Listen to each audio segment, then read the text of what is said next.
बच्चों, आज हम class 9th level 1 vocational skills के अंदर यूनिट नंबर 1 है इंट्रोडक्शन टू आई.टी. इंडस्ट्रीज में नेक्स्ट टॉपिक डिस्कस करेंगे। लास्ट टाइम हमने आई.टी. और आई.टी. के बारे में डिस्कस किया था। नेक्स्ट टॉपिक है आपका बीपीओ सर्विस। बीपीओ सर्विसेज क्या होती हैं? बीपीओ का मतलब होता है business process outsourcing. Business process outsourcing क्या होता है? बिजनेस प्रोसेस आउटसोर्सिंग जो सर्विस होती है, इसका मतलब ये होता है कि जो बिजनेस ऑपरेशंस होते हैं वो आप कैसे परफॉर्म कर सकते हो। बिजनेस ऑपरेशन परफॉर्म आप जो आउटसाइड से सर्विस प्रोवाइडर होते हैं आपके, उसके द्वारा आप बिजनेस ऑपरेशन अपने परफॉर्म कर सकते हो। BPO also comes under IT services as IT plays a very useful role in optimizing the business performance। जो BPO है वो IT सर्विसेज के अंदर आता है और एक तरह से बिजनेस को बढ़ाने में एक तरह का उपयोगी कदम साबित हो सकता है, एक अच्छा रोल निभाता है। The BPO industry is highly organised. BPO industry एक तरह से बढ़िया तरीके से ऑर्गेनाइज होती है, उचित प्रबंधन होता है बीपीओ इंडस्ट्री का। And hence various kinds of jobs are outside in India. जिससे क्या होता है, अलग तरह के जो जॉब्स हैं वो इंडिया में आउटसोर्स की आती हैं बीपीओ इंडस्ट्री के द्वारा। India has the expertise in reducing cost with firm control with quality service. तो इंडिया में ऐसी काबिलियत है जिससे वे लागत को कम करने की एक्सपर्टीज है, काबिलियत है, और वो एक तरह से क्वालिटी ऑफ सर्विस प्रोवाइड कर सकती है। Some of the BPO services are as follows. कौन कौन सी बीपीओ सर्विसेज हैं इंडिया में चलती हैं? Financial and accounting services, taxation and insurance services, e publishing and web promotion, legal services, content writing, multimedia design services, document management services, software testing services, health care services. ये सारी जो BPO services India में चलती हैं, operate होती हैं। Next है आपका बीपीएम इंडस्ट्री इंडिया। बीपीएम जो इंडस्ट्री है उसमें इंडिया में उसका क्या रोल है? The IT BPM. बीपीएम का मतलब होता है business process management. Industry has been fuelling India's growth. मतलब इंडिया की ग्रोथ को बढ़ाने में एक तरह का फ्यूल का काम करती है BPM industry. In addition contributing towards the Indian growth domestic product and exports, the growth of the IT BPM industry has provided India with a wide range of economic and social benefits. मतलब जो इसके contribution के अलावा जो इसका contribution क्या है? GDP growth को बढ़ाती है, एक्सपोर्ट्स को बढ़ाती है और एक तरह से आर्थिक और सामाजिक बेनिफिट प्रोवाइड करती है। जिसमें आर्थिक और सामाजिक बेनिफिट में क्या क्या होता है? एक तरह से एम्प्लॉयमेंट क्रिएट करती है, रोजगार क्रिएट करती है, लोगों का इनकम स्तर इसके द्वारा बढ़ता है और एक्सपोर्ट को बढ़ाती है। It has placed India on the world map with an image of technologically advanced and knowledge based company. इस तरह से इंडिया को संसार के नक्शे में इस तरह से दिखाया है कि एक तरह के नॉलेज बेस्ड इकोनॉमी के रूप में और टेक्नोलॉजी के एडवांस के रूप में, इमेज के रूप में इंडिया को वर्ल्ड मैप में उजागर किया गया है बीपीएम इंडस्ट्री के द्वारा।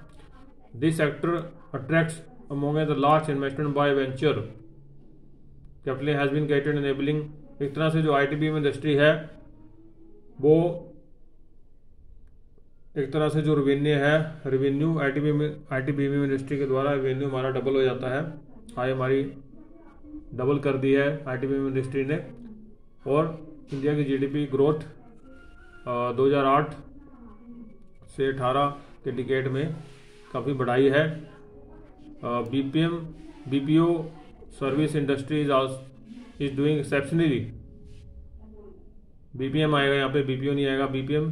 Service industry is doing exceptionally well in India because of following. अब क्या क्या एडवांटेजेस इसके द्वारा इसने इंडिया में अच्छा काम किया है। BPO service provide in India invest in high tech and hardware software deliver the best of services. जो बीपीएम सर्विस प्रोवाइडर है इंडिया में हाई टेक जो हार्डवेयर और सॉफ्टवेयर में काफ़ी इन्वेस्ट करती है अपनी अच्छी सर्विसेज प्रोवाइड करने के लिए, और अपनी अच्छी सबसे बेस्ट सर्विस प्रोवाइड करती है। They follow quality check to ensure error free और एक्सेप्शन सर्विस। इस तरह से क्वालिटी चेक भी करती है, चेक करती रहती है कि उसमें कोई एरर तो नहीं, कोई गलती तो नहीं है, उसको ठीक करने का काम करती है। Government of India encouraging BPO industry in India providing necessary infrastructure. मैं इस तरह से जो गवर्नमेंट ऑफ इंडिया काफ़ी एनकरेज करती, काफ़ी प्रोत्साहित करती है बीपीओ इंडस्ट्री को इंडिया में बेटर अच्छा इंफ्रास्ट्रक्चर और लॉजिस्टिक सपोर्ट करने में। और इंडिया में काफ़ी ये डेवलप हो रही है बीपीओ इंडस्ट्री, बीपीएम इंडस्ट्री काफ़ी इंडिया में डेवलप हो रही है। और नेक्स्ट है इसका आईटीबीएम इंडस्ट्री का स्ट्रक्चर क्या है। स्ट्रक्चर में सबसे पहले आपका मल्टीनेशनल कंपनीज आती हैं इसमें। मल्टीनेशनल कंपनीज का क्या रोल है। Multinational companies have head quarters outside India. जो मल्टीनेशनल कंपनीज होती हैं इनका जो हेड क्वार्टर होता है, जो मेन क्वार्टर होता है वो इंडिया के बाहर होता है, लेकिन वो इंडिया में अलग अलग लोकेशंस में but outside India but operate in multiple location world wide including those in India. मतलब इंडिया के बजाय और अलग अलग लोकेशंस में मल्टीनेशनल कंपनीज ऑपरेट करती हैं, लेकिन हेड क्वार्टर एक का बाहर किसी कंट्री में होता है और अलग अलग कंट्रीज में इनके स्मॉल ब्रांचेज होती हैं, वहाँ से ऑपरेट करती हैं। और इनके जो क्लाइंट्स हैं वो डोमेस्टिक लेवल पे भी हो सकते हैं, ग्लोबल लेवल पे भी हो सकते हैं। नेक्स्ट है आपका Indian service providers. Indian service provider क्या होते हैं। Indian service provider started with their operation India. जो इंडियन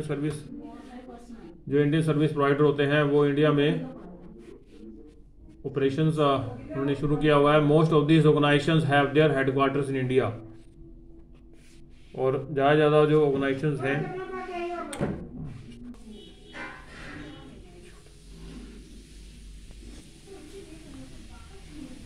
जो इंडियन सर्विस प्रोवाइडर होता है, Indian service provider started with their operations in India. India में ऑपरेशंस आईएसपी के द्वारा स्टार्ट किया गया है। Most of the organisation have their headquarters in India. काफ़ी सारी जो ऑर्गेनाइजेशंस हैं उनके जो हेडक्वार्टर्स हैं वो इंडिया में हैं। While having offices in many international locations. बजाय इसके कि जो काफ़ी सारे जो ऑफिस हैं वो इंटरनेशनल लोकेशंस में भी हैं। While most have a client base which is global as well as domestic. काफ़ी सारे जो क्लाइंट बेस हैं वो ग्लोबल भी हैं, डोमेस्टिक भी हैं। There are same that have focused on serving only the Indian clients. कुछ ऐसे भी हैं जो खाली इंडियन क्लाइंट्स पर ही फोकस करते हैं। नेक्स्ट है ग्लोबल इन हाउस सेंटर्स। जो ग्लोबल इन हाउस सेंटर्स होते हैं मतलब GIC organisations cater to the needs of the parent company only. जो जीआईसी ऑर्गेनाइजेशंस होती हैं वो खाली जो पेरेंट कंपनी है उनकी आवश्यकताओं को पूरा करती हैं, और बाहर के जो क्लाइंट्स हैं उनको उनके साथ डील नहीं करती हैं, बाहर के क्लाइंट्स के साथ।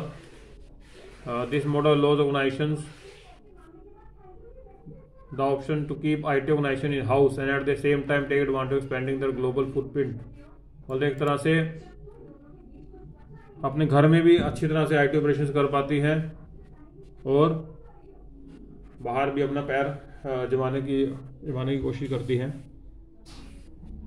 और एक तरह से अपनी लागत को बचाने का काम करती हैं।